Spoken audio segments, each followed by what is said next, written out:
Ignited Minds Tutorials has just uploaded a new video on the topic of democratic rights for Class 9 CBSE Civics.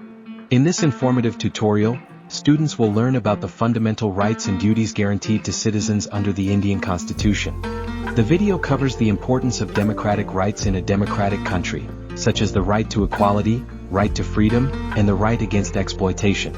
It also delves into the right to freedom of religion, cultural and educational rights, and the right to constitutional remedies. The tutorial provides a clear explanation of the significance of these rights in maintaining a democratic and just society.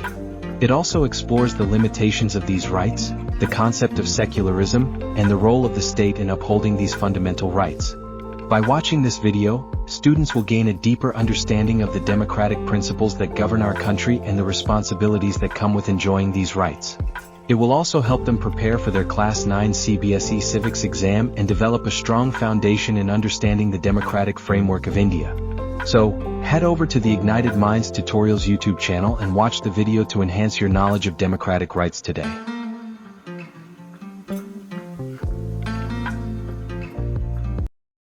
Okay बच्चा हमारी पे सन ठीक है। हम अभी चालू करने में, ये आपका लास्ट चैप्टर होगा ना एसएसटी में। ओके, सो डेमोक्रेटिक राइट्स, ठीक है, होते क्या हैं भाई साहब, और मतलब इसका हमको संरक्षण कैसे करना है। ठीक है, हमारे संविधान ने कुछ राइट्स हमको दिए हुए हैं, कुछ क्या, ऑलमोस्ट पूरा जो कंट्री चल रहा है on the rule book of democracy चल रही है। ठीक है, और इसमें हमारे बहुत सारे राइट्स हैं which have to be catered to। ठीक है, so what are basically these democratic rights? ठीक है, ये डेमोक्रेटिक राइट्स बेसिकली होते क्या हैं। ओके, तो हमारा संविधान है जो तैयार हुआ था, और उस संविधान के हिसाब से हमारे बहुत सारे राइट्स हमको गारंटी किए गए हैं। कौन कौन से rights? Any example? Right to freedom, what kind of freedom? तो फ्रीडम ऑफ स्पीच होता है, राइट टू स्पीच नहीं होता, वो फ्रीडम ऑफ स्पीच होता है। फ्रीडम ऑफ स्पीच मतलब ये नहीं कि आप गाली गलौज करें। ठीक है, फ्रीडम ऑफ स्पीच मतलब आप किसी भी चीज के या किसी भी मुद्दे पे फॉर में या अगेंस्ट में बोल सकते हैं। अगर गवर्नमेंट ने कोई पॉलिसी लाई है तो आप फ्रीली उस पर डिबेट कर सकते हैं, ये नहीं कि गाली गलौज करें। ठीक है, आप, that is called freedom of speech, freedom of expression. अगर आपने भाई साहब कोई धरना दिया, कोई प्रोटेस्ट किया, yes you can do it in a democratic setup. हाँ, आप तोड़फोड़ नहीं कर सकते, ठीक है, but any democratic setup will allow that. Freedom of speech हो गया, फ्रीडम ऑफ एक्सप्रेशन हो गया। What else? There are some rights that are insured to you. You have a right to education. ठीक है, राइट टू एजुकेशन मतलब हर एक बच्चे का, चाहे उसकी आर्थिक व्यवस्था कुछ भी हो, ठीक है, ही और she has got the right to education. ठीक है, समझ लो वेदांत भाई साहब पढ़ना लिखना चाहता है फॉर अ चेंज, ठीक है, लेकिन उसके मम्मी पापा ने उसको स्कूल में एडमिशन नहीं दिया है। अगर वो पुलिस स्टेशन में जाकर कंप्लेन करता है तो उसके मम्मी पापा को अरेस्ट किया जा सकता है। They have not allowed him the right to education. Yes, ऐसा हो सकता है। ठीक है, they have not allowed him. मैं ऐसे एग्जांपल दे रहा हूँ, इतना इमोशनल मत बन जा। काश ऐसा होता है ना, ऐसे सोच रहा है कि हमको पढ़ने लिखने को ना। This is called right to education. Right to education मतलब एक बच्चे का राइट टू एजुकेशन है। समझ लो किसी फैमिली में किसी बच्चे को भाई साहब ढाबे पे काम पे लगा दिया है, ठीक है, और उसको एजुकेशन नहीं दे रहे हैं। अगर उस, तो पहली बात तो आप you can not employ a child, और दूसरी बात आप पे भाई साहब राइट टू एजुकेशन के तहत आपकी आर्थिक व्यवस्था कुछ भी हो, you have the right to gain education. मतलब if you do not have the financial position to pursue education, you can be getting into a college or a school as per RTE, और RTE के तहत आप अपना primary education कम से कम complete कर सकते हैं। गवर्नमेंट भाई साहब सेकेंडरी एजुकेशन तक नहीं खींच पा रही है, लेकिन प्राइमरी एजुकेशन इंश्योर करवा पा रही है। ठीक है, okay, so these are certain rights that have been given. आप को अगर आपके कास्ट पे कोई गाली देता है, या आपको अगर कोई तौहीन करने की कोशिश करता है, डिस्क्रिमिनेट करने की कोशिश करता है, तो उसके अगेंस्ट में पुलिस केस बन सकता है, and this can go on. ठीक है, so these are certain rights that have been guaranteed by the constitution of India. ठीक है, तो ये कुछ ऐसे राइट्स हैं जो हमारे कॉन्स्टिट्यूशन ऑफ इंडिया ने हमको गारंटी किए हुए। ठीक है, ओके, सो पहला भाई साहब क्या हो जाएगा? राइट्स। तो claims of person over fellow being society and government.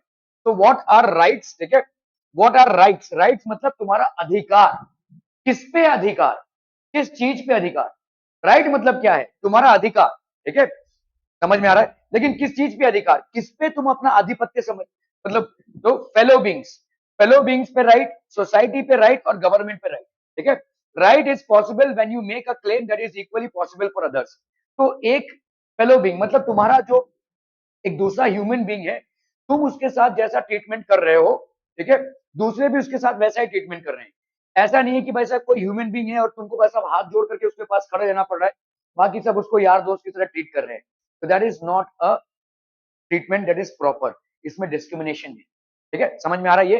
तो फेलो बींग्स के साथ इक्वल ट्रीटमेंट, मतलब समझ लो अगर वेदांत है तो जैसे ये इसका दोस्त है, तो ये जैसे इसके साथ बात कर रहा है वैसा ही मोहन को आनंद भी इसके साथ ऐसे बात करेगा, विशाल भी उसके साथ बात करेगा वैसे ही। ठीक है, यार भी उसी की तरह। ऐसा नहीं कि भाई साहब बाकी सब लोग हाथ जोड़कर खड़े हुए हैं या बहुत ज्यादा रिस्पेक्ट दे रहे हैं। तो this called fellow beings, society and government. So what are rights? Rights are claims of a person, इसको लिख लीजिए। Rights are claims of a person over fellow beings, fellow beings मतलब human beings, society and government. Rights are claims of a person over fellow beings, society and government.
हो गया भाई साहब? Okay, claims of person over fellow beings, society and government.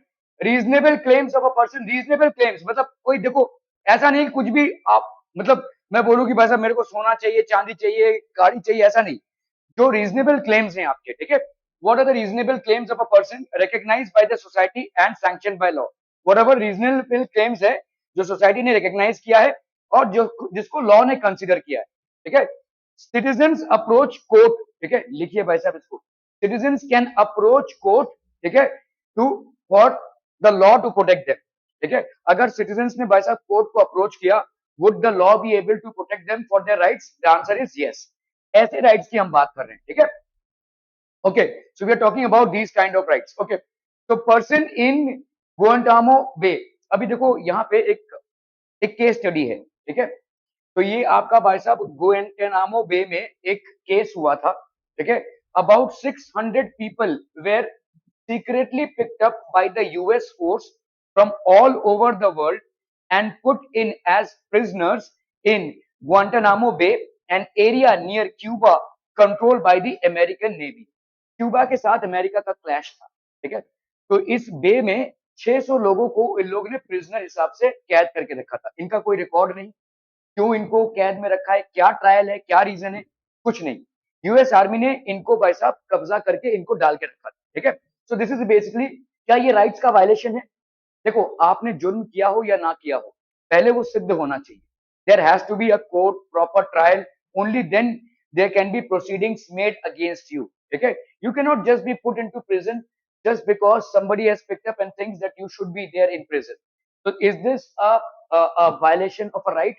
Yes it is. ठीक है, okay, तो एक दो नहीं, 600 लोग। एना's फादर जमील एल माना was among them. ठीक है, The American government said that they were enemies of the US and linked to the attack of the New York on 11th of September 2001. तो न्यूयॉर्क में जो अटैक हुआ था 11th of September 2001 में, ये लोग इसमें भाई साहब इन्वॉल्व थे। तो इनको शक है, शक के बिना पे इन्होंने भाई साहब गिरफ्तार कर लिया है। अगर शक के बिना पे भी आप किसी को गिरफ्तार करते हैं तो उसका भी प्रोसीडिंग्स है। You cannot put that person into prison. You can take the custody of the person, but only after it has gone through proper trials.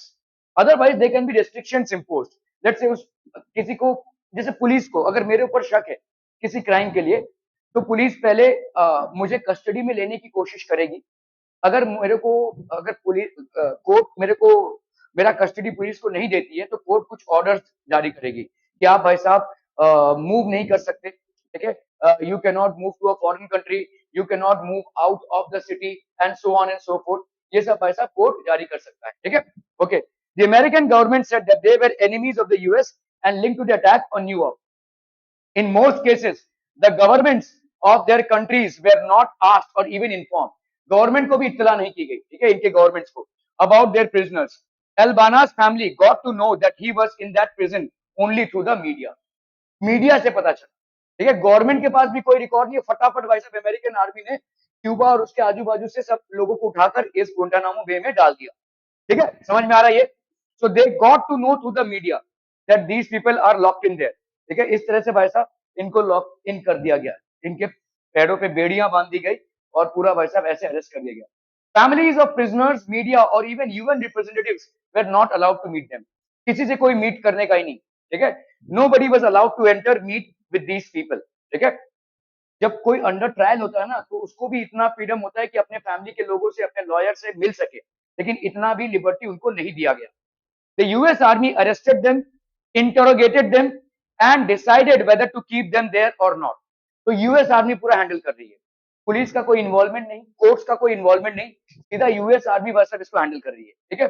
Okay, there was no trial. Trial मतलब समझते हैं, right? Trial मतलब proper court proceedings before any magistrate in the US. Magistrate मतलब जो district जज होता है, ठीक है। तो कोई कोई ऐसा लीगल प्रोसीडिंग्स नहीं हुआ, कोई केस फाइल नहीं हुआ, किसी पे कोई चर्चा नहीं हुआ, कोई विचार नहीं हुआ, सिर्फ इनको भर दिया गया प्रिजन में। Nor could these prisoners approach courts in their own country. अपने कोर्ट कंट्री में भी भाई साहब ये अप्रोच नहीं कर पा रहे थे, ठीक है। तो Amnesty International and International Human Rights Organization, भाई साहब बहुत खतरनाक ऑर्गेनाइजेशन है, ये हमारे इंडिया में भी आते हैं, ठीक है। ये लोग they basically come to India as well. तो एमनेस्टी इंटरनेशनल बेसिकली है क्या? What is Amnesty International? एक मिनट, एमनेस्टी इंटरनेशनल हमारे सब जगह पे आते हैं, मतलब ये हमारे जेल्स में भी जाते हैं। They actually go into our jails as well, ठीक है। 1 सेकंड,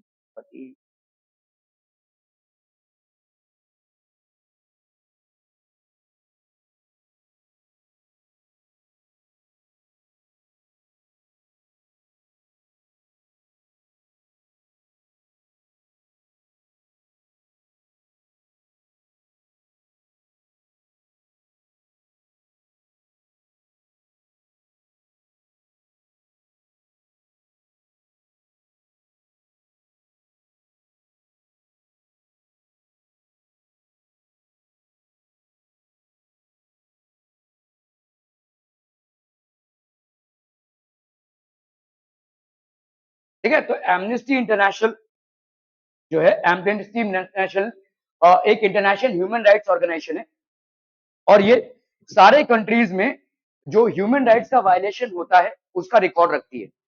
तो Amnesty International and International Human Rights Organization collected information on the conditions of the prisoners in Guantanamo Bay and reported that the prisoners were being tortured in ways that violated the US laws. इन्होंने भाई साहब reporting की कि यहाँ पे भाई साहब बहुत ज्यादा टॉर्चर हो रहा है और ये यूएस लॉस को ही वायलेट कर रहा है, ठीक है। Okay, they were being denied the treatment that even prisoners, ठीक है, war must get as per international treaties. तो आपके जो prisoners of war होते हैं, इंटरनेशनल ट्रीटीज होती है हमारी। अगर समझ लो कोई वॉर के टाइम पे कोई पाकिस्तान का पकड़ा गया या हमारे इंडिया में पाकिस्तान का पकड़ा गया, तो ऐसा अगर होता है तो उनके साथ भी एक प्रॉपर तरीका से ट्रीटमेंट होना चाहिए, ठीक है। That is already decided as per international guidelines. हाँ हाँ, किसको मिलना अलाउ, लोगों को मिलना अलाउ नहीं था। लेकिन एमनेस्टी इंटरनेशनल भाई साहब रिकॉर्ड रख रही है ना।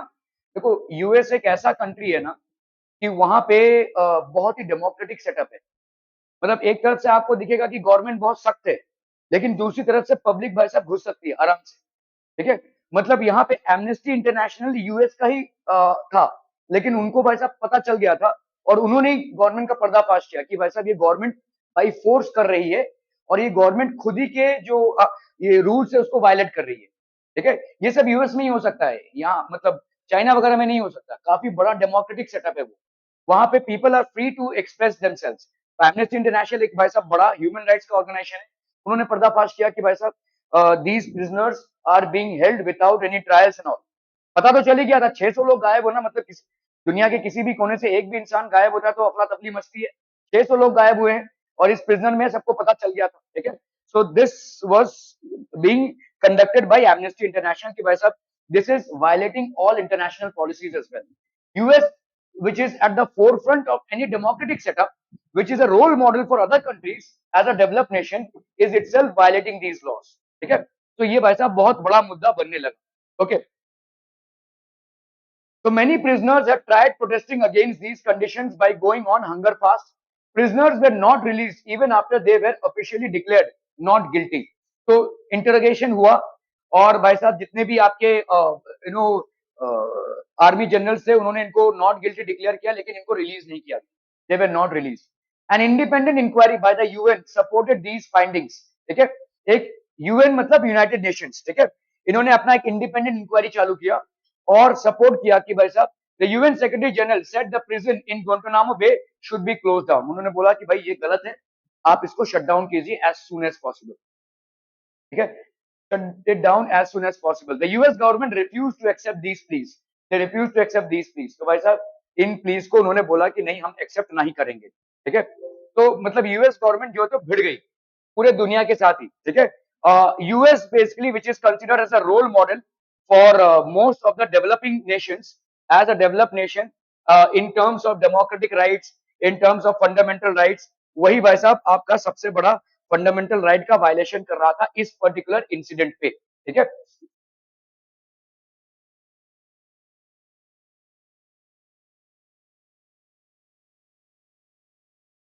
Okay, so citizens rights in Saudi Arabia. तो यहाँ पे हमने केस स्टडी किया कि जहां पे एक डेवलप नेशन भी कभी कभी पथभ्रष्ट होता है। ठीक है, एक ऐसे तौर तरीके अपनाता है जहां पे फंडामेंटल राइट्स का वायलेशन हो रहा है। ऐसा नहीं कि सब कुछ वहां पे एकदम सही सलामत होगा। ठीक है, डेमोक्रेसी जहां पे भी है वहां पे लूप होल्स होगा। कोई भी फॉर्म ऑफ गवर्नमेंट जहां पे भी हो वहां पे लूप होल्स होने की पॉसिबिलिटीज है और ये होता है। ठीक है, सऊदी अरेबिया फैक्ट्स भाई साहब क्या क्या है। The country is ruled by hereditary king and people have no role in electing changing their rules.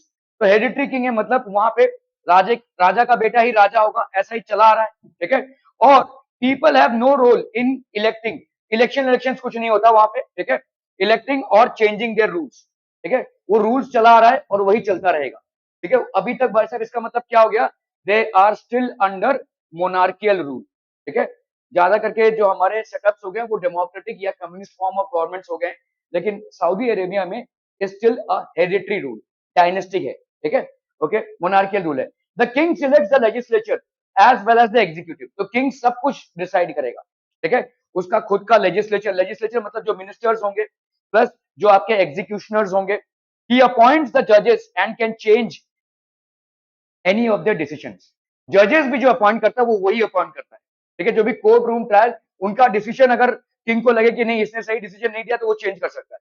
यहाँ पे हमारे प्राइम मिनिस्टर कुछ नहीं कर सकते। प्रेसिडेंट हाँ डेथ सेंटेंस को प्रेसिडेंट रिवोक कर सकता है, बाकी हमारे प्राइम मिनिस्टर भी किसी सुप्रीम कोर्ट के जजमेंट के खिलाफ नहीं जा सकते। ठीक है, okay, so these are things that were there. Okay, political parties और any political organisations, media can not report anything about the monarch.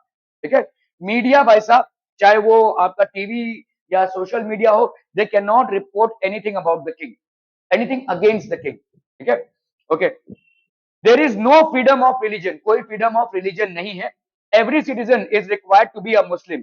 अगर आप मुस्लिम नहीं है तो एटलीस्ट मुस्लिम जैसे जब नमाज पढ़ा जाए तभी आप और कुछ काम नहीं कर सकते। जो लोग मुस्लिम है उन लोग तो नमाज पढ़ेंगे, आप कोई और काम नहीं कर सकते, you will not be allowed to work, ठीक है। तो non Muslim residents can follow the religion in private but not in public. मतलब अगर आप पूजा पाठ कुछ कर भी रहे होंगे तो घर के किवाड़ में कीजिए, घर और बंद करके, ठीक है। आप पब्लिक में कोई भी, जैसे हमारे यहाँ पे सार्वजनिक गणपति पूजा होता है या दुर्गा पूजा होता है, ऐसा कुछ नहीं कर सकते, ठीक है। There is only one religion, that is Muslim religion, ठीक है। अगर आप नॉन मुस्लिम हैं, we have no objections, but you have to absorb your religious priorities inside your house, not outside, ठीक है। you are not allowed to do that outside। समझ में आ रहा है ये? Okay okay okay. women are subjected to many public restrictions, the testimony of one man is considered equal to that of two women, ठीक है। जब court में गवाह पेश किए जाते हैं तो उसको बोलते हैं टेस्टिमनी, ठीक है। तो दो वुमेन गवाह जो बोलेंगे, एक मर्द के गवाह को इक्वलेंट माना जाता है। समझ में आ रहा है? कोई क्राइम हुआ है, लेट्स से कोई क्राइम हुआ है यहाँ पे, and there are two women who are being witness who have testified for that crime. वो कोटगरे में आकर बोलते हैं कि ये क्राइम हुआ है, और एक जो है वो अगेंस्ट में बोल रहा है, तो इसको मान लिया जाएगा, ठीक है। तो मतलब दो women is equal to one man. तो लीगली भी मैन और वुमेन का स्टेटस बराबर नहीं है वहां पे, ठीक है। जैसे एक गवाह का एक गवाही, वैसा नहीं है। दो गवाहों का एक गवाही, मतलब दो वुमेन का एक गवाही है, एक गवाही। समझ में आ रहा है ये? ठीक है, okay. So women are subjected to many public restriction. जैसे आपको वुमेन को वहां पे ड्राइविंग लाइसेंस नहीं मिलता है, ठीक है। Women are not allowed to work, ठीक है, in many fields. The testimony of one man is considered equal to that of two women, okay. तो एक, तो this is how it is. Ethnic massacre in Kosovo, ठीक है। Kosovo में भाई साहब एथनिक मैसेकर हुआ था। So these are things that we are basically trying to understand here. Okay. Kosovo basically province of Yugoslavia before its split. तो Yugoslavia एक country थी जिसका स्प्लिट अप हुआ था, ठीक है। कोसोवो में हुआ क्या था? पॉपुलेशन ओवरवेलमिंगली एथनिक अल्बेनियन, ठीक है। एथनिक अल्बेनियन ग्रुप था यहाँ पे। एथनिक ग्रुप मतलब एक रिलीजियस ग्रुप होता है, ठीक है। एथनिक अल्बेनियन ग्रुप था ये, ठीक है। This was basically an ethnic Albanian group, okay. Serbs were in majority, ठीक है। मिलोसेविक वन द इलेक्शन, तो इन्होंने भाई साहब इलेक्शन जीता। हॉस्टाइल टू द कोसोवो अल्बेनियंस, और ये काफी हॉस्टाइल थे। हॉस्टाइल मतलब ही वाज वेरी, मतलब ये अल्बेनियंस को मार देना चाहते, ठीक है। Wanted the Serbs to dominate the country, he wanted the Serbs to dominate the country, wanted Albanians should either leave the country or accept the dominance of the Serbs। या तो भाई साहब कंट्री छोड़ दो या डोमिनेंस एक्सेप्ट करो shrubs का। तो यहाँ पे जैसे उन्होंने जीता तो पूरा काया पलट कर दिया। अप्रैल 1999 Albanian family Kosovo 74-year-old Batisha Oksa was sitting in her kitchen with her 77-year-old husband Isaac, staying warm by the stove। तो ठंडी का मौसम था। They had heard explosions but did not realize that Serbian troops had already entered the town। ठीक है, दहशत much चुकी थी, ठीक है। Serbian troops had entered। The next thing she knew, 5 or 6 soldiers had burst through the front door and were demanding, "Where are your children?" They shot Isaac 3 times in the chest, recalls Batisha। तो एक आंखों देखा हाल है, बहुत ही दर्दनाक, जहां पे कोई भी सोल्जर लोग आकर वैसा वैसा मैसेकर करके चले गए। With her husband dying before her, the soldiers pulled the wedding ring off her fingers and told her to get out। तो उसका वेडिंग रिंग निकाल लिया, सोने का चांदी का जिसका भी बना होगा, and told her to get out of the house, ठीक है। So that was the, I was not even outside the gate when they burned the house। जब तक मैं गेट तक पहुंची पूरे हाउस को ही मेरे जला दिया, ठीक है। That is how ruthless they were, okay। She was standing on the street in the rain with no house, no husband, no possessions but the clothes she was wearing। तो मतलब आप सोचिए क्या दर्दनाक हालत होगा। मतलब ऐसे ही नॉर्मल जिंदगी पूरी 1 मिनट में अस्त व्यस्त हो गई। घर चला गया, हस्बैंड को सामने गोली मार दी गई, ठीक है, घर को जला दिया गया, तो नाउ शी इज नथिंग, ठीक है। और ऐसा बहुतों के साथ हुआ है। This is just one incident which has been narrated and documented। This news report was typical of what happened to thousands of Albanians in that period, ठीक है। तो एक नहीं, ऐसे बहुत सारे thousands, हजारों के साथ ऐसा हुआ, अल्बेनियंस के साथ ऐसा हुआ। You remember that this massacre, massacre मतलब बहुत बड़े पैमाने पर जब लोगों को निर्मम हत्या की जाती है, ठीक है, massacre was being carried out by the army of their country working under the direction of a leader who came to power through democratic elections। तो आप सोचिए, डेमोक्रेटिक इलेक्शन से वो प्रेसिडेंट बने थे, लेकिन जो काम कर रहे थे वो डेमोक्रेटिक नहीं था, ठीक है। Whatever rule he was trying to impose to drive out the Albanians, and the ruthless way in which he was trying to impose that was definitely not democratic. His coming to power was definitely a result of a democratic process, but after coming to power, what he did was not at all democratic. Okay? This was one of the worst instances in recent times. Finally, several other countries intervened to stop this massacre. तो दूसरे countries ने भाई साहब intervene किया और उनको बोला ये आप क्या करवा रहे हैं भाई साहब, ठीक है, आपने डेमोक्रेटिक इलेक्शंस जीते हैं, प्लीज अपने कंट्री को जरा सुनियोजित तरीके से चलाइए, लोगों का आपका पर भरोसा है, that's the reason they have casted votes for you and this is the way you are treating them, ठीक है, तो ये ऐसा चलता रहा, ठीक है, okay. Milosevic lost power and was tried by an international court of justice. International court of justice basically क्या है, यूएनओ का विंग है, ठीक है, तो ये यूएनओ का कोर्ट रूम है, ठीक है, और उनका पावर गया और इंटरनेशनल कोर्ट ऑफ जस्टिस में उनका ट्रायल चला फॉर क्राइम्स अगेंस्ट ह्यूमैनिटी, ठीक है, सो क्राइम्स अगेंस्ट ह्यूमैनिटी के लिए उनको भाई साहब दंड भुगता गया, ठीक है, ही वाज ट्राइड।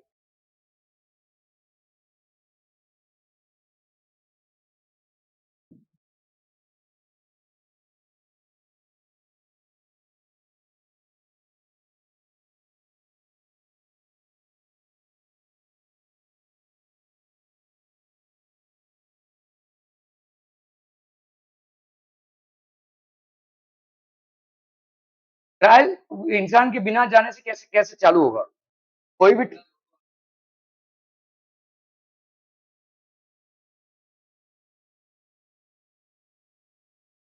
एलिगेशन लगाना और ट्रायल चलना दोनों अलग बातें हैं। आप किसी पे अगर एलिगेशन लगा रहे हैं और ट्रायल चलना मतलब आपकी उपस्थिति जरूरी है वहां पे, you have to be there, only then the trial could start. Allegation लगा सकते हैं हम, ठीक है, तो हाँ वॉर क्रिमिनल के ऊपर बहुत सारे एलिगेशन, जैसे आप समझ लीजिए, एक मिनट मैं इसको जरा ओपन कर, कौन सा चल रहा था भाई साहब,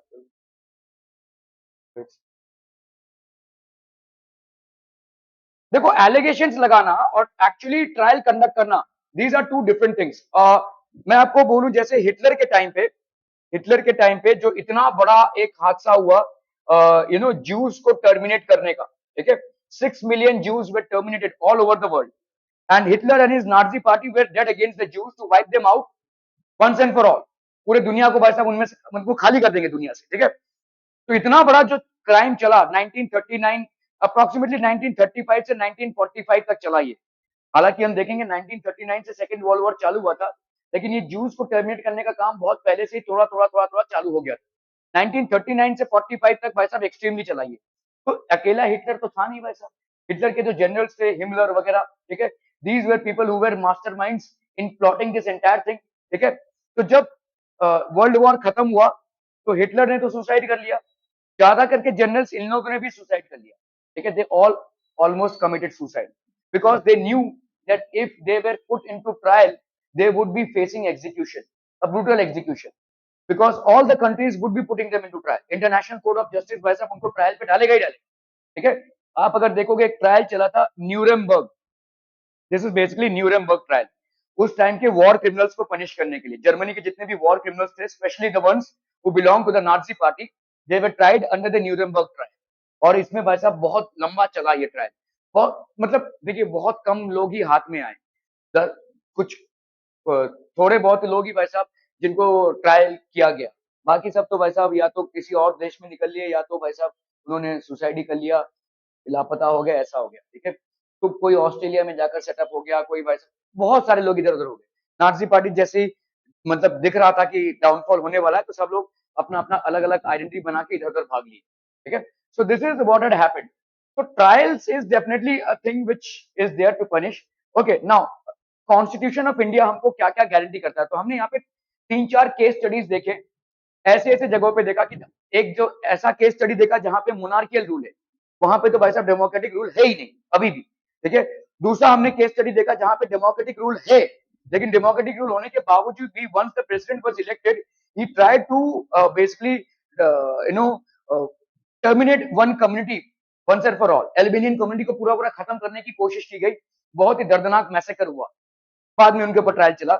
और तीसरा हमने केस देखा यूएस का, जो एक एपिटोम है डेमोक्रेसी का, एक बहुत बड़ा रिप्रेजेंटेशन है, उसी ने देखो एक मतलब दूसरे कैदियों को, दूसरे देशों के कैदियों को मतलब अपने कैद में रखा था, it was an undemocratic process, ठीक है।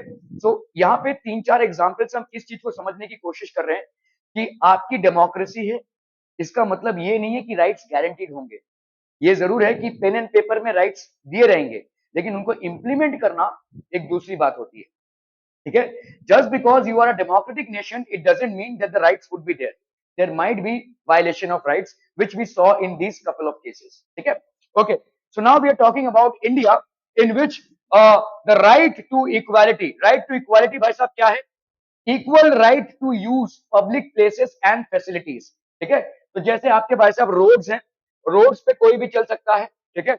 जैसे पहले के जमाने में क्या होता था, जो गांव खेड़े में जो लोग ब्राह्मण्स होते थे, दे यूज टू से कि हम जिस रोड से जाएंगे, शुद्ध लोग उस रोड का व्यवहार नहीं कर सकते, they can not come from that road, they will have to travel from some other road, ठीक है। कुछ दिनों पहले, अभी भी लोगों की मानसिकता ऐसी है, और वो भी शहरी इलाकों में, ठीक है। कुछ दिनों पहले एक इंसिडेंट हुआ था, ये Vikrant Massey, you know this actor, right, he has protested against it, ठीक है। तो उनके हिसाब से उन्होंने ये इसको हाईलाइट किया कि उनकी सोसाइटी में ऐसा एक रूल लाने की कोशिश की गई कि मतलब वहां पे एक लॉबी है, मतलब उस लॉबी को जो सर्वेंट्स हैं वो यूज नहीं कर सकते, ठीक है। मतलब जो भी लिफ्ट्स हैं उनके लिए अलग लिफ्ट होगा, ठीक है। जो समझ लो भाई साहब, बिल्डिंग में 3-4 लिफ्ट है, एक लिफ्ट सिर्फ सर्वेंट्स यूज करेंगे, और सर्वेंट्स जो है कॉमन लॉबी को यूज नहीं कर सकते। वो भाई साहब इधर से एंटर करके इस लिफ्ट से होकर भाई साहब जिस घर में जाना है वो जाएंगे। तो it is a process of discrimination only, ठीक है। This is a process of discrimination, ठीक है। तो ऐसा नहीं हो, हमारे पहले के उसमें और भी अभी भी बहुत सारे गांव वगैरह में ऐसा होता है, बट दिस इज बैड, ठीक है। रोड्स, पार्क्स, जितने भी आपके रोड्स हैं, पार्क्स हैं, इन सब में भाई साहब इक्वल एक्सेस है लोगों का, ठीक है। Roads, parks, theatres, amusement parks, और मैं सिर्फ इंडिया की बात नहीं कर रहा हूं, यहाँ पे इंडिया में तो कास्ट रिलेटेड डिस्क्रिमिनेशन है। अगर आप जाएंगे यूएस वगैरह में तो वहां पे कलर रिलेटेड डिस्क्रिमिनेशन था, और बहुत सालों तक भाई साहब ब्लैक्स को इन जगह पे एंट्री नहीं थी, या एंट्री भी थी तो अलग सीटिंग प्रोसीजर था। They can not enter into restaurants, they can not enter into theatres, they can not go ahead and watch movies, so these places were almost restricted, ठीक है। और अगर एंट्री था भी तो उनको अलग बैठाया जाता था, ठीक है। इस तरीके का होता था भाई साहब। Hospitals, schools, pilgrim centres, railway station, rail and bus services, इन सब में सबका इक्वल एक्सेस है। Nobody has got a privileged access to these places, ठीक है। This is right to equality, so everyone has the right to use these things after obviously paying the necessary tickets or whatever it is, ठीक है। Okay, ये हो गया आपका right to equality. Right to freedom, what is right to freedom, ठीक है। तो आपका भाई साहब various freedoms, freedom of speech and expression, तो अलग अलग फ्रीडम्स हमको दिए गए हैं। क्या क्या फ्रीडम्स हमको दिए गए हैं? पहला है आपका freedom of speech and expression, मतलब गाली गलौज नहीं करना है, ठीक है। पहला है आपका भाई साहब, आप किसी भी मुद्दे पे खुलकर चर्चा कर सकते हैं, किसी भी मुद्दे पे आप वाद विवाद कर सकते हैं, किसी के मुद्दे को आप प्रूव डिसअप्रूव कर सकते हैं, ठीक है। That is called freedom of speech and expression, ठीक है, and expression. Freedom of association, आप भाई साहब फ्रीडम ऑफ एसोसिएशन मतलब आप एसोसिएशन बना सकते हैं, ठीक है। फ्रीडम ऑफ रिलीजन, ठीक है, आप कोई भी रिलीजन प्रैक्टिस कर सकते हैं। फ्रीडम ऑफ ऑक्यूपेशन, ठीक है, आप कोई भी धंधा कर सकते हैं provided it is not illegal, ठीक है।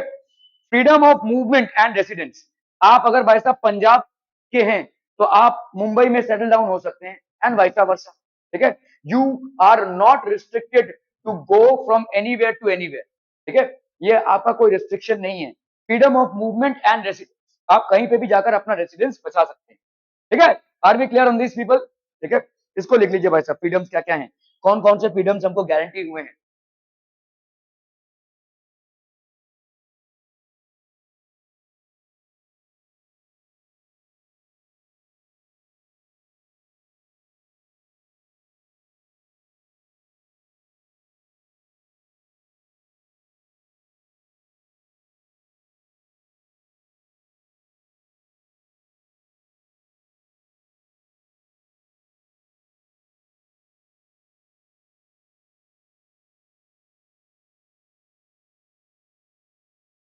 अभी हो गया, वो खत्म हो गया है, आर्टिकल 3 जब से आया तब से खत्म हो गया, पहले ऐसा था।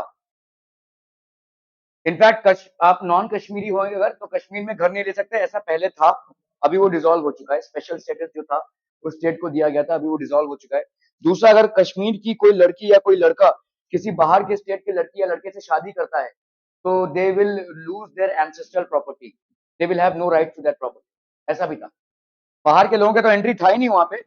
प्लस अगर बाहर की लड़की से आप शादी करते हैं या बाहर के लड़के से शादी करते हैं, तो भी आप अपना एंसेस्ट्रल प्रॉपर्टी खो देंगे। These were certain things. Okay, तो freedom of speech and expression, freedom of association, freedom of religion, freedom of occupation and freedom of movement and residence. तो ये आपके कुछ फ्रीडम्स हो गए जो हमारे कॉन्स्टिट्यूशन ने हमको गारंटी किया है।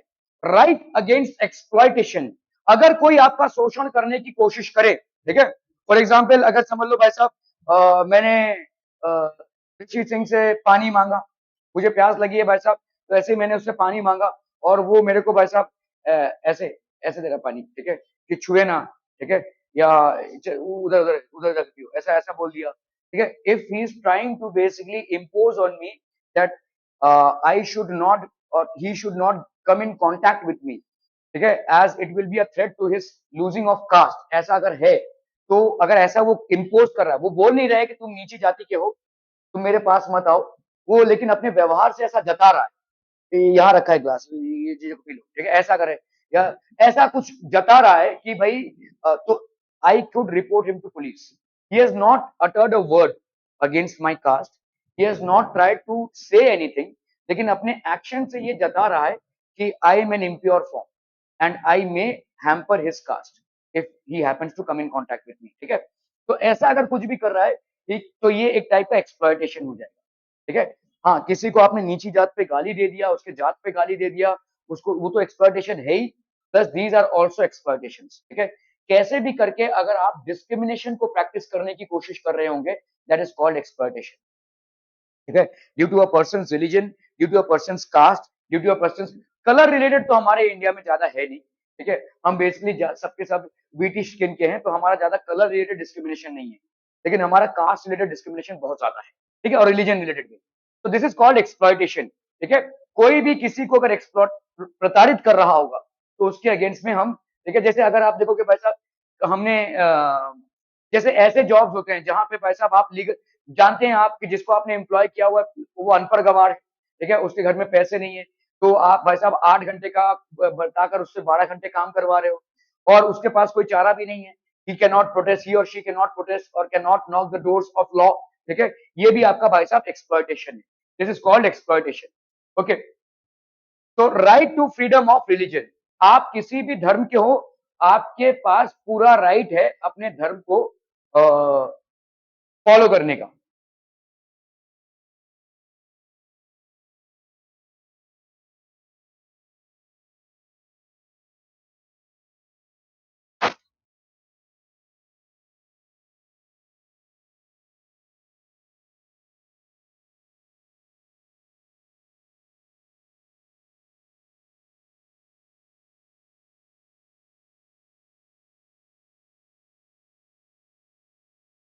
ठीक है, right to freedom of religion, you have the right to follow your own religion. आप अपने रिलीजन, अगर समझ लो मुझे अपना रिलीजन चेंज करना भी हो, तो I have the right to change my religion, ठीक है। किसी और धर्म को मुझे अपनाना है, yes I have the right, ठीक है, आई कैन डू दैट, ठीक है। सो ये सारी चीजें हैं, right to practice your own religion, Hindus, Muslims, Christian, Sikhs, Jains, Parsis and Buddhist, ठीक है। Indian society is a multi religious society, तो आपको पूरा अधिकार है अपने रिलीजन को फॉलो करने का, ठीक है। Okay, then we have cultural and educational rights, ठीक है। कल्चरल एंड एजुकेशनल राइट्स भाई साहब क्या हो जाएगा, अपने कल्चर को अपने कल्चर को प्रैक्टिस करना, और अपने एजुकेशनल राइट्स, ठीक है। हर एक हमारे पास एजुकेशनल राइट्स है, we have the right to education and we have the right to observe our culture as well, हमारे कल्चर और प्रैक्टिसेस को ऑब्जर्व करना, और हमारा भाई साहब एजुकेशनल राइट्स, ये राइट्स हमको दिए गए हैं, ठीक है। Okay, so we have all got the right to practice our own culture and education as well, ठीक है। Then we have right to constitutional remedies. अभी देखो क्या कॉन्स्टिट्यूशन चेंज होना चाहिए कि नहीं होना चाहिए। देखो हमारा समाज तो चेंज हो रहा है, और हमारे समाज में जो चीजें हैं वो भी चेंज हो रही हैं, तो will there be a change required in the laws, yes there might be. जैसे आज से 50 साल पहले जब इंटरनेट नहीं था, तब इंटरनेट रिलेटेड क्राइम्स भी नहीं थे, साइबर क्राइम्स भी नहीं थे। अभी भाई साहब इतने सारे फ्रॉड हो रहे हैं, तो do you need a separate crime cyber crime cell, and do you need separate laws to recognise this cyber crimes, and do you need the punishable offences to be outlined as well? तो वहां पे क्या constitution में adjustment की जरूरत है? Yes है। ठीक है, देखो हमारा सोसाइटी इवॉल्व हो रहा है, लेकिन इस एवोल्यूशन के चक्कर में बहुत सारे और भी चीजें आ रही हैं, पॉजिटिव या नेगेटिव। तो क्या कॉन्स्टिट्यूशनल रेमेडीज की रिक्वायरमेंट है? तो answer is yes. We can not have the same constitution for years together, because the society and its pattern is changing. Basic rights आपके सेम रहेंगे, लेकिन कुछ कुछ चेंजेस तो हमको करने ही पड़ेंगे, ओवर एंड आउट। ठीक है, ओके। सो यहाँ पे कॉन्स्टिट्यूशनल रेमेडीज, तो क्या there is a scope of constitutional remedies, या जो भाई साहब लिख दिया गया है आज से इतने सालों पहले वही खड़ा सत्य रहेगा? नहीं। ठीक है, there is a scope of remedies to this. ठीक है, और कॉन्स्टिट्यूशन में कई बार रेमेडीज किए गए हैं, कॉन्स्टिट्यूशन में चेंजेस कई बार किए गए हैं। ठीक है, ओके। तो आपका भाई साहब constitutional remedies, okay. Right to equality, equality before the law, equal protection of law, the law applies in the same manner to all regardless of a person status, this law is called the rule of law. ठीक है, तो सारे लोग भाई साहब जो हैं वो लॉ के सामने इक्वल हैं, all are equal before law, so that is called equal protection of law. Okay okay okay. No discrimination, कोई डिस्क्रिमिनेशन भाई साहब नहीं है। Citizens on grounds of religion, caste, ethnicity, sex और प्लेस ऑफ बर्थ। सो इसको लिख लीजिए भाई साहब, देर इज नो डिस्क्रिमिनेशन, कोई भेदभाव नहीं अमंग सिटीजन्स। किन किन ग्राउंड्स पे? रिलीजन के ग्राउंड पे, कास्ट के ग्राउंड पे, एथनिसिटी पे, सेक्स पे या प्लेस ऑफ बर्थ पे। राइट टू इक्वालिटी, हर एक चीज भाई साहब लोगों को इक्वली अवेलेबल है, चाहे वो भाई साहब एजुकेशन हो, चाहे वो राइट टू लॉ हो, ये सारी चीजें अवेलेबल है। There should be no distinction और discrimination on the basis of religion, caste, ethnicity, sex और प्लेस ऑफ बर्थ। एथनिसिटी मतलब आप किस इसको बिलोंग करते हैं, मतलब किस एथनिक ग्रुप को बिलोंग करते हैं। ठीक है, they are different ethnic groups, तो अलग अलग एथनिक ग्रुप्स होते हैं। जैसे अगर आप देखोगे श्रीलंका में, ठीक है, एक तमिलियन ग्रुप है और सिन्हला ग्रुप है। ठीक है, सिन्हला ग्रुप बुद्धिस्ट को मानता है। ठीक है, तमिलियन ग्रुप भाई साहब जो इंडियन तमिलियंस वहां पर जाकर सेटल हुए थे। ठीक है, तो एथनिक डाइवर्सिटी, एक जगह के एथनिसिटी, एक जगह के जो लोग होते हैं उसको हम बोलते हैं एथनिक ट्राइब। ठीक है, एथनिसिटी, सेक्स और प्लेस ऑफ बर्थ,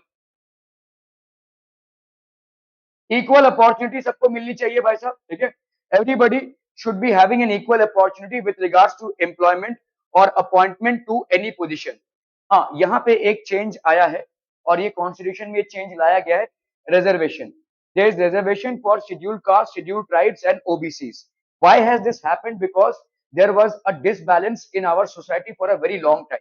ठीक है, बिकॉज ऑफ इट, देखो हम ऐसा नहीं कर सकते कि हमने बोल दिया कि हाँ हम सबको इक्वल मानेंगे। आपके इक्वल मानने से कुछ नहीं होगा।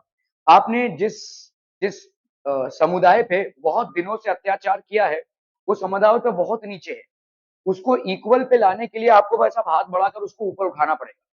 ठीक है, so there has to be an attempt made by you, क्योंकि सालों से इनको प्रताड़ित किया गया है, सालों से इनके ऊपर भाई साहब टॉर्चर किया गया है, सालों से इनको डाउन ट्रोडन किया गया है। तो इनका डेवलपमेंट अचानक में नहीं हो सकता। आपसे बोलेंगे कि भाई साहब हम सब इक्वल हैं, तो इक्वल पे नहीं आ जाएंगे। ठीक है, आपको उनको आगे लाना पड़ेगा। So you will have to create opportunities for them, you will have to create opportunities for them in education, you will have to create opportunities for them in the job sector, so that they become financially stable. Only then they will be on an equal platform with you, and only then you can expect the society to be in an equal status. ठीक है, तो इसीलिए reservation का scheme आया। हालांकि हमारा जो basic चीज है वो यही है कि एम्प्लॉयमेंट और अपॉइंटमेंट टू एनी पोजीशन, ठीक है, ये रिजर्वेशन है। ये रिजर्वेशन का स्कीम लाया गया, जिसमें बैकवर्ड क्लासेस के, शेड्यूल्ड कास्ट और शेड्यूल्ड ट्राइब्स, जिन पे सालों से अत्याचार हुआ है, एक्सप्लॉयटेशन हुआ है, जिनको भाई साहब अलग अलग तरीकों से दबा के रखा गया है ताकि वो ऊपर ना आ पाए, समाज के मेन स्ट्रीम से जिनको अलग रखा गया है, इनके लिए स्पेशल व्यवस्था करनी पड़ी है। ठीक है, ओके। अनटचेबिलिटी, ये जो मैं आपको बोल रहा था, ठीक है, anybody who is trying to practise untouchability, even verbally not saying it, can be reported to police और लॉ।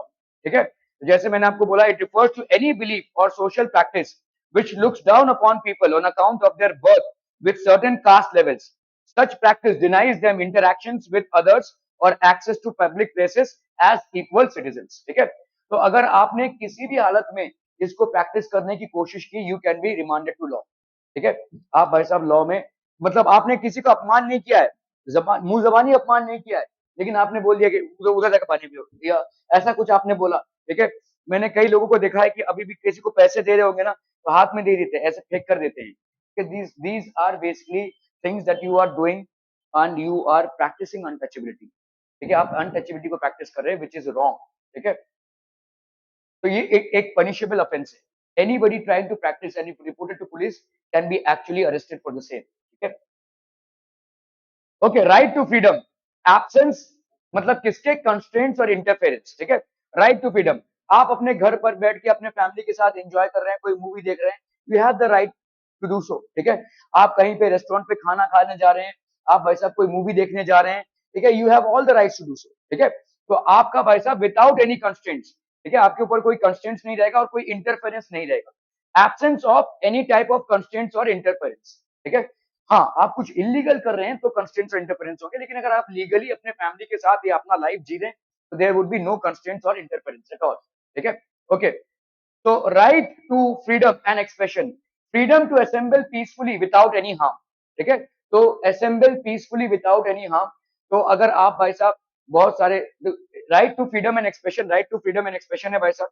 ठीक है, freedom to assemble peacefully without any harm, तो एक साथ भाई साहब असेंबल होना विदाउट एनी हार्म। ठीक है, फ्रीडम टू फॉर्म एसोसिएशंस और यूनियंस, तो फ्रीडम टू फॉर्म एसोसिएशंस और unions, freedom to move freely throughout the territory of the Indian nation, तो पूरे इंडियन नेशन में मूव करने का जो फ्रीडम होता है। ठीक है, फ्रीडम मतलब आप महाराष्ट्रियन हैं तो आप दिल्ली में जाकर नौकरी नहीं कर सकते, या आप भाई साहब नॉर्थ इंडियन हैं तो महाराष्ट्र में सेटल नहीं हो सकते, ऐसा कुछ नहीं है। You have the right to move throughout the territory of Indian nation for work and for entertainment as well. ठीक है, okay, freedom to reside and settle in any part of the territory of India, कहीं पे भी आप भाई साहब property ले सकते हैं, रिसाइड कर सकते हैं, जॉब कर सकते हैं, बिजनेस कर सकते हैं, any part of the territory of India. Freedom to practice any profession, आप कोई भी लीगल प्रोफेशन प्रैक्टिस कर सकते हैं। ठीक है, और to carry on any occupation, कोई भी बिजनेस कर सकते हैं, ट्रेड और business, this is your freedom. Illegal नहीं होना चाहिए, आप कोई भी बस अब ये सारी चीजें कर सकते हैं। ठीक है, whatever ways and means you have adopted to earn money would be respected by the Constitution of India so long as it is legal। ठीक है, there could be no constraints or no interferences in that।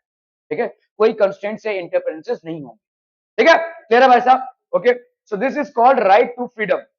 Okay, freedom of speech and expression, freedom of speech मतलब क्या है भाई साहब?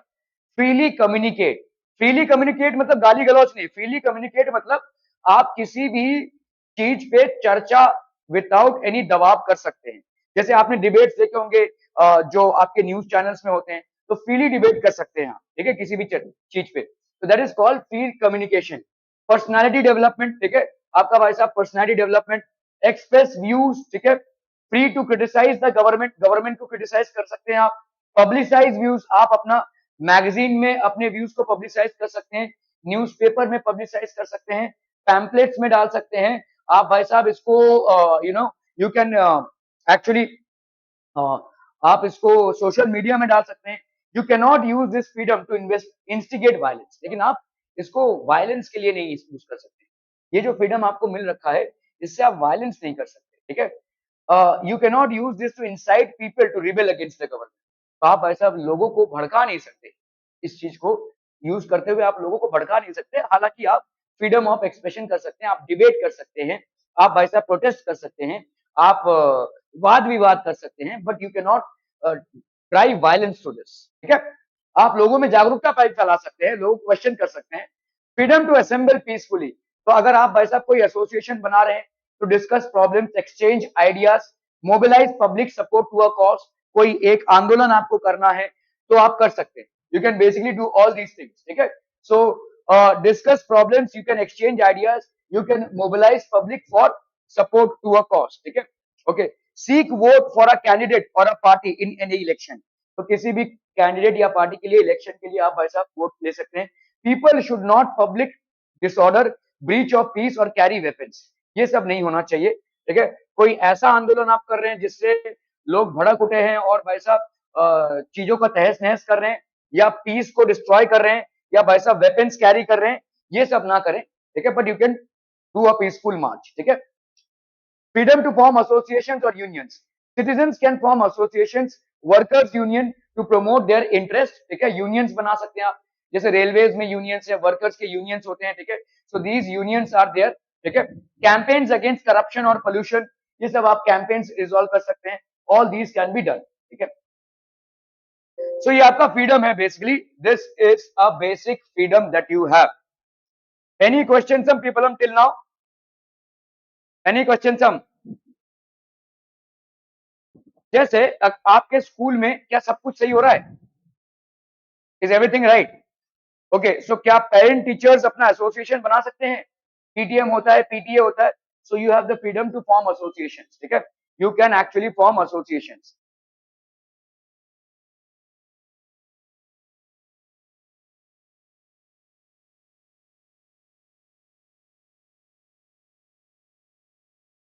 So it has been given the right for you to form any kind of associations correlated to any topic to resolve any issue, ठीक है, समझ में आ रहा है भाई साहब? Okay,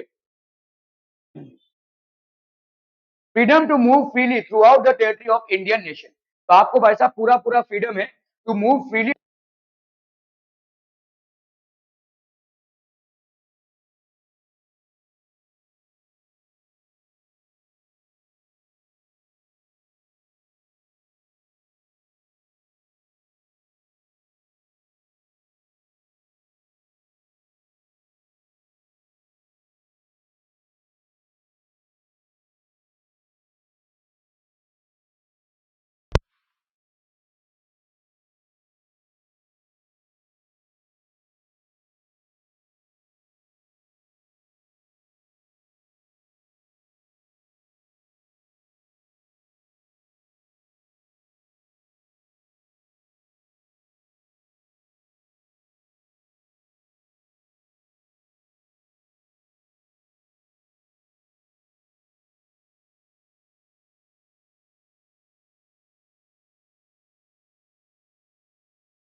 Okay, so we have got freedom to move freely throughout the territory of Indian nation. आप नेशन के किसी भी हिस्से में जाकर बस सकते हैं, वहां पे भाई साहब आप रिसाइड कर सकते हैं, कोई भी नौकरी कर सकते हैं, ऑक्यूपेशन कर सकते हैं, बिजनेस कर सकते हैं, you are free to move, ठीक है। ये ऐसा नहीं है कि भाई साहब महाराष्ट्र में सिर्फ मराठी लोग ही रह पाएंगे या पंजाब में सिर्फ पंजाबी लोग ही रह पाएंगे, ऐसा कुछ नहीं है, ठीक है, but you are free to move, ठीक है। Okay, territory of India, free to reside and settle in any part of the territory of India, ठीक है, okay, allow lakhs of people to migrate from village to town, ठीक है, same freedom extends to choice of occupation, no one can force you to do or to do or not to do certain jobs, ठीक है, नहीं आप ये काम नहीं कर सकते, नहीं आप ये बिजनेस नहीं कर सकते, ठीक है, ऐसा कुछ नहीं है, ठीक है, देर और यही यही काम करना पड़ेगा आप, you can not do any other job, ऐसा कुछ नहीं, ठीक है। तो जैसे समझो कि वेदांत कल किसी जॉब में एप्लीकेशन के लिए जाता है, ठीक है, किसी इंटरव्यू में जाता है और वेदांत को बोला जाता है कि भाई साहब यू नो हम आपको सिलेक्ट करते हैं, इतनी इतनी आपकी सैलरी होगी, वो एक्सेप्ट करता है कि हाँ अच्छा है, ठीक है, but you have to sign a bond, हमारे साथ आपको एक बॉन्ड साइन करना पड़ेगा, ठीक है, 2 साल तक आप इस कंपनी को छोड़कर नहीं जा सकते, अगर गए तो 3 लाख रुपए आपको देना पड़ेगा। हाँ वही पूछ रहा हूं मैं, ठीक है, 3 लाख रुपए आपको देना पड़ेगा, अगर आप साइन कर रहे हैं तो आपके ऊपर वो हो जाएगा ना, लीगल केस बन जाएगा। तो इज दिस एप्लीकेबल? अगर भाई साहब तुमने साइन किया, तुम्हारे ऊपर लीगल केस बन गया, मतलब तुम 2 साल तक इस कंपनी को छोड़कर नहीं जा सकते, ठीक है? अगर तुम 2 साल तक इस कंपनी को छोड़कर नहीं गए तो ठीक है, उसके बाद ये बॉन्ड कैंसिल हो जाएगा, उसके बाद तुम जा सकते हो। लेकिन 2 साल के अंदर ही अगर तुमको मूव आउट करना रहे तो तुमको भाई साहब लेट से 3 लाख का एक डिपॉजिट मनी देना पड़ेगा, ठीक है? यू हैव टू बेसिकली पे 3 लाख। ऐसा बॉन्ड हम साइन करवा दें। क्या ये एप्लीकेबल है? Is this a valid thing? क्योंकि ये होगा आपके साथ। आप जब बाहर निकलोगे ना पढ़ लिख कर, तो ये अक्सर ऐसे कंपनीज बोलेंगी। तो मैं आपको ये बोल रहा हूं कि ये है ही नहीं। ये हमारे इंडियन कॉन्स्टिट्यूशन में किसी कोर्ट ऑफ लॉ में इसको चैलेंज ही नहीं कर सकते। आपने साइन किया हो या ना किया हो, कोई फर्क नहीं पड़ता। जिस दिन आपको नौकरी छोड़कर जाना है, आप जा सकते हैं। जिस दिन आपको छोड़कर जाना है for any reason, you can actually go. हाँ, जनरली कल्चर ये है कि आप कम से कम 1 या 2 महीने का नोटिस सर्व करें। अगर आप नहीं सर्व कर रहे हैं तो हो सकता है वो आपको एक्सपीरियंस सर्टिफिकेट ना दें, ये उनका मामला है। गवर्नमेंट जॉब में आप कभी भी छोड़ सकते हैं, you can leave it any time at any point of time, ठीक है? There is nothing. हाँ, वो आपको रिक्वेस्ट कर सकते हैं, नहीं जाइए, रह जाइए, आप अच्छा काम कर रहे हैं, हम आपको पगार बढ़ा के दे रहे हैं, ये सब अंदरूनी बातें हैं। लेकिन the day you basically plan to, you can leave. कोई बॉन्ड वॉन्ड नहीं होता है, देयर इज नो बॉन्ड। ये सिर्फ आपको डराने का एक प्रोसेस है।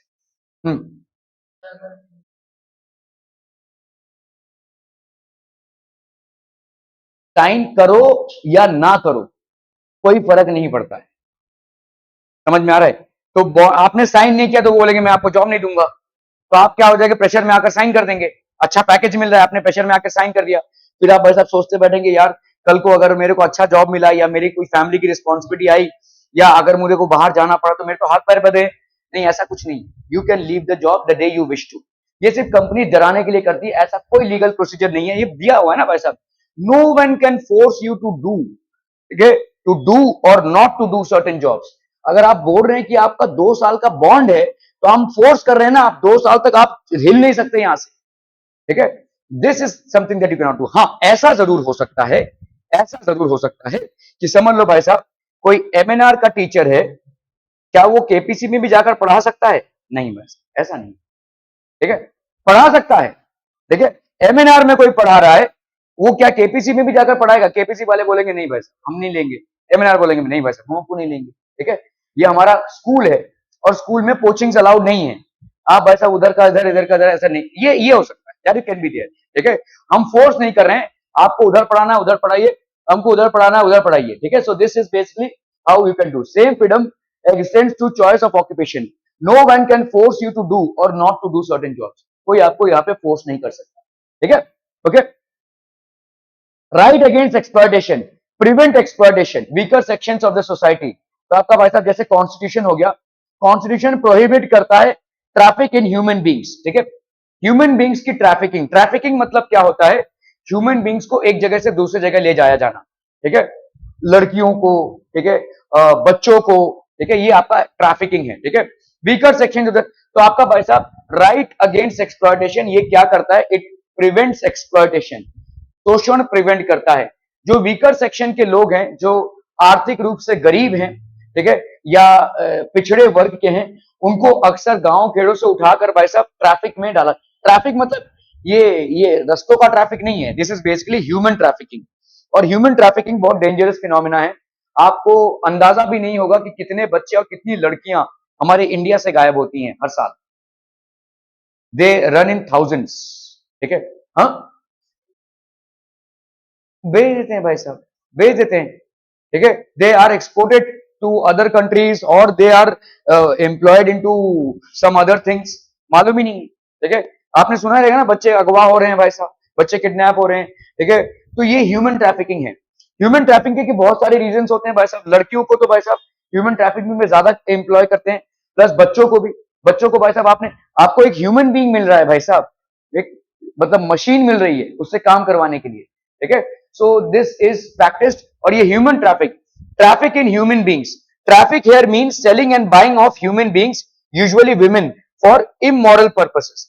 इमोरल पर्पसेस के लिए भाई साहब, ठीक है, फॉर सेक्स पर्पसेस और फॉर बेसिकली अदर थिंग्स। मतलब आप कभी कभी ह्यूमन ट्रैफिकिंग करते, किसी का किडनी उठा लिया आपने, ठीक है, ऑर्गन ट्रांसप्लांट करवा लिया। जैसे कुछ दिनों पहले का मामला है ये। एक लेबर चौराहा हुआ करता था। लेबर चौराहा मतलब समझते हैं, जहाँ पे लेबरर्स लोग खड़े रहते हैं भाई साहब सुबह सुबह काम के लिए, कोई पेंटिंग का काम, कारपेंटरी का काम। वहां पे आकर एक गाड़ी रुकती है और एक लेबर को बोलती है कि भाई हमको काम मिलने वाला है तुमको, एक फैक्ट्री में काम है और अच्छा खासा पगार मिलेगा, रोज का 10,000 रुपये मिलेगा। ठीक है, रोज का 10,000 रुपये भाई साहब, महीने का 10,000 नहीं होता, रोज का 10,000। बोला हाँ, लेकिन वहां पे कंपनी में हम एक मेडिकल एग्जामिनेशन कराने के बाद ही एंट्री देते हैं। बोला हाँ ठीक है चलेगा, मेडिकल एग्जामिनेशन, क्योंकि हमारा बहुत फार्मास्यूटिकल का कंपनी है उसमें, तो हाँ चलो चलते हैं। तो ये ले जाते हैं उसको एक हॉस्पिटल में मेडिकल एग्जामिनेशन कराने। उसको भाई साहब एनेस्थीसिया दे देते हैं, बेहोश हो जाता है ये बंदा। उससे उसका किडनी निकाल लेते हैं और दूसरे को भेज देते हैं। किडनी भाई साहब करोड़ों में बिकती है। ठीक है, एक किडनी निकाल दिया, 2-3 दिन उसको भाई साहब हॉस्पिटल में रखा, पैक करके भेज दिया। बोला ये लो भाई साहब, हमने तो देखा लेकिन तुम फिट नहीं हो, ये लो 30,000 रुपए रखो, 10,000 का वादा किया था, काम तो नहीं मिल रहा, फिर भी हम 30,000 दे रहे तुमको। एक 30,000 का इधर इसको चिपका दिया और उधर उसका करोड़ों का। तो this is called human trafficking, organ trafficking, human trafficking है। ठीक है, तो बहुत सारे तरीके हैं जहां से ह्यूमन बींग्स को यूटिलाइज किया जा सकता है, या बहुत सारे तरीके हैं जहां पे उनका शोषण किया जा सकता है। जैसे पहले के जमाने में स्लेव ट्रेड होता था, वैसे आज के जमाने में ह्यूमन ट्रैफिकिंग है। ठीक है, it's almost of the same nature. ठीक है, ओके, तो human trafficking, it prohibits human trafficking. बेगार, ठीक है, बेगार मतलब समझते हैं, बेगार बेगार बेगार मतलब बेगर नहीं, begar is a practice where the worker is forced to render service to master free of charge और अ नॉमिनल रेम्युनरेशन। बेगारी मत करो, ऐसा बोलते हैं ना। बेगर अलग होता है, बेगार मतलब जिसमें आपको, जैसे आप काम कर रहे हैं लेकिन काम करने का पैसा नहीं मिल रहा है। ठीक है, ऐसे बहुत सारे गांव में सेटअप है जहां पे बेगारी हो रही है। जैसे समझो कि अ, मैं किसी को जानता हूं जो ट्रांसपोर्ट के धंधे में है। ठीक है, ट्रांसपोर्ट के धंधे में मतलब उसकी गाड़ी चलती है रोड पे। ठीक है, लेट्स से उसकी गाड़ी चलती है इलाहाबाद टू वाराणसी। ठीक है, अभी वैसे उस रोड पे पब्लिक बसेस चलते हैं और ट्रेन भी हैं, तो गवर्नमेंट तो चला ही रही है। गवर्नमेंट बोलेगी भाई साहब हम आपकी गाड़ी को अलाउ नहीं करेंगे, तो अरे सर ये वो करके गाड़ी चल रही है भाई साहब। हर बार सुमो में सुमो या जो भी आपकी गाड़ी है, स्कॉर्पियो जो भी है, उसमें 10-20 लोग, 10-15 लोग जो है तो अप डाउन कर रहे हैं। ठीक है, तो ये पैसा कमा रहे हैं, लेकिन कभी कभी गवर्नमेंट के लोग आ जाएंगे, जैसे पुलिस डिपार्टमेंट के आ गया भाई साहब, या इलेक्शन कमीशन आ गया भाई साहब, जब जरूरत पड़ती है गाड़ियों की। भाई देखो तेरी तेरी गाड़ी चल रही है इलाहाबाद और वाराणसी रूट में, इलीगली तरीके से चल रही है, अभी बंद करवा दूंगा, तो कुछ दिनों के लिए गाड़ी दे दो, हमारे भाई साहब ऑफिशियल काम है। इसको अपन बोलते हैं बेगारी। आपका टायर घिसेगा, पेट्रोल जाएगा, सब कुछ आपका गाड़ी का जाएगा, ड्राइवर भी चलाता रहेगा, तो ये आपका भाई साहब बेगारी होगा, जिसपे आपको पैसे नहीं मिलते। ठीक है, समझ में आ रहा है? हाँ, देखो कॉम्प्रोमाइज है ये। ठीक है, कॉम्प्रोमाइज है। गवर्नमेंट बोल रही है भाई साहब हमने रोड बनाया है, उस रोड पे तुम गाड़ी चलाकर मस्त कमा रहे हो, है ना, तुम हमको क्या दे रहे हो? हमारे उस रोड पे बसेस चल रहे हैं, तुम जो इतने पैसेंजर्स को लेकर जा रहे हो, वो तो हमारे पैसेंजर्स है ना, वो तो हमारा इनकम होना चाहिए था। हमने भाई साहब बसेस चलाई, हमने भाई साहब ट्रेन चलाए। ठीक है, हाँ, बसेस का एक प्रॉब्लम क्या है कि वो जगह जगह पे रुकती हैं, लेकिन भाई साहब वो पहुंचा तो रही है। तुम्हारा भाई साहब 1.5 घंटे में पहुंच रहे हैं हम, हाँ, हमारा बस जो है वो तो लगता है लग से 2.5 घंटे लग रहा है, लेकिन तुम्हारे व्हीकल तो चल रहे हैं ना भाई साहब। ठीक है, तो ये बेगारी हो गई ना भाई साहब। तो गवर्नमेंट बोलेगी ठीक है थोड़ा कॉम्प्रोमाइज करो हमारे साथ, 1-2 दिन के लिए हम महीने में अगर गाड़ी मांगे तुमसे क्या है, तुम लाखों कमा रहे हो, हम रोक तो नहीं रहे वहां पे, तो 1-2 दिन के, तो ये बेगारी होती है भाई साहब। ठीक है, बेगारी के अलग अलग रीजन होते हैं। अभी जैसे भाई साहब ये जो मेहनत मजदूरी कराई जा रही है, लेट से इनको कुछ कॉन्टेक्स्ट में इनके मतलब इनका कुछ उधारी था कभी तो, और उसको भाई साहब टैक्स लगा के और ज्यादा कर दिया, फिर बोला कि चलो थोड़ा सा मेहनत मजदूरी करो यहाँ पे। ठीक है, कुछ फल मूल दे दिए होंगे उनको, थोड़ा बहुत अनाज दे दिया होगा, वो अनाज जो वैसे भी सड़ने वाला था वही अनाज इनको दे दिया होगा, उसकी जगह पे वो बेगारी करा रहे हैं। ठीक है, so that is called begar, where in you are not paid the remuneration. ठीक है, चाइल्ड लेबर जो बेसिकली इलीगल है, no one can employ a child to below the age of 14 to work in any factory or mine or in any other hazardous work such as railways and ports. ठीक है, तो यहाँ पे hazardous work जहां पे जान जा सकती है, थोड़े से केयरलेसनेस के लिए जान जा सकती है, ऐसे जगहों पे चाइल्ड को हम एम्प्लॉय नहीं कर सकते। ठीक है, we can not employ them. ठीक है, anyone who is below the age of 14 to work in factory, किसी फैक्ट्री वगैरह में काम करना, ये सब हम you can not do this. ठीक है, और अगर कोई कर रहा है तो उसके अगेंस्ट केस हो सकता है, पुलिस केस हो सकता है। ठीक है, क्लियर है? अगर किसी चाय की टपरी में कोई बंदा काम कर रहा होगा तो क्या करेंगे? या कोई भाई साहब होटल में कोई छोटा सा बच्चा काम कर रहा होगा, फटके फटके मार रहा होगा, साफ सफाई कर रहा होगा, तो चाइल्ड लेबर है। ओके, तो क्या करेंगे? कंप्लेन करने से क्या होगा? पुलिस उठाकर लेकर जाएगी, एक्शन लेगी। No one can employ a child below the age of 14 to work in any factory और माइन, ठीक है, और any other hazardous work such as railways and ports, ठीक है, ऐसे हजार्डस वर्क में हम इनको नहीं इन्वॉल्व कर सकते। Okay, right to freedom of religion, तो आपका भाई साहब right to freedom of religion क्या राइट है? आप कोई भी रिलीजन बेखौफ प्रैक्टिस कर सकते हैं। You can practice any religion of your choice without any intervention, ठीक है, हिंदुइज्म हो, मोहम्मदन हो, कोई भी, ठीक है, any religion can be practice, any religion of your choice can be practice, ठीक है। तो secular state, what do we mean by a secular state? A secular state is one that does not establish any one religion as official religion, तो कोई भी एक religion आपका official religion नहीं है। इंडिया एक ऐसा कंट्री है, आप लोग बहुत बार लिखते हैं कि हमारी राष्ट्रीय भाषा हिंदी है, नहीं। India doesn't have a national language. Yes, it has a national animal. It has a national bird. Okay, it has a capital, national capital, but it doesn't have a national language. Neither does it have a national religion. कोई national language भी नहीं है और कोई national religion भी नहीं है, ठीक है, समझ में आ रहा है ये? ठीक है, क्योंकि हमारा जो देश में जितने भी आपके स्टेट्स बने हैं वो लैंग्वेज के बेसिस पे ही बने हैं, और अचानक भयानक में अगर आप बोलेंगे कि एक ही लैंग्वेज होना चाहिए, नेशनल लैंग्वेज, तो वो फिर स्टेट्स क्यों बनाया आपने, ठीक है, तो फिर स्टेट्स भी नहीं बनना चाहिए, ठीक है, क्योंकि the formation of states is based on linguistic divisions, ठीक है। ओके, तो आपका कोई भी ऑफिशियल रिलीजन नहीं है, इसीलिए आप देखोगे कि जितने भी आपके गवर्नमेंट स्कूल्स हैं, गवर्नमेंट स्कूल्स अगर देखोगे, जैसे आपका केंद्रीय विद्यालय हो गया, ठीक है, या जो भी आपके गवर्नमेंट प्रॉपर गवर्नमेंट स्कूल्स हैं, उनमें भाई साहब आपका ऐसा लंबा लंबा छुट्टी नहीं मिलेगा। गणपति के लिए 15 दिन की छुट्टी, दिवाली के लिए 15 दिन की छुट्टी नहीं मिलेगा वहां, ठीक है। मेरे यहाँ पे 12th में एक स्टूडेंट है, उसको दिवाली की एक ही दिन की छुट्टी थी, गणपति की भी एक ही दिन की छुट्टी थी। No, they do not encourage it, ठीक है, वो इनकरेज करते ही नहीं है। वो आप वहां पे ना, मतलब जैसे आपके स्कूल में कैसा रहेगा, कोई आपने गणेश की प्रतिमा देखी होगी या सरस्वती की प्रतिमा देखी होगी या कुछ फोटोग्राफ्स ऐसे रहेंगे, ठीक है, ऐसे गवर्नमेंट स्कूल में होंगे ही नहीं, गवर्नमेंट ऑफिस में और स्कूल्स में होंगे ही नहीं, क्योंकि ours is a secular state.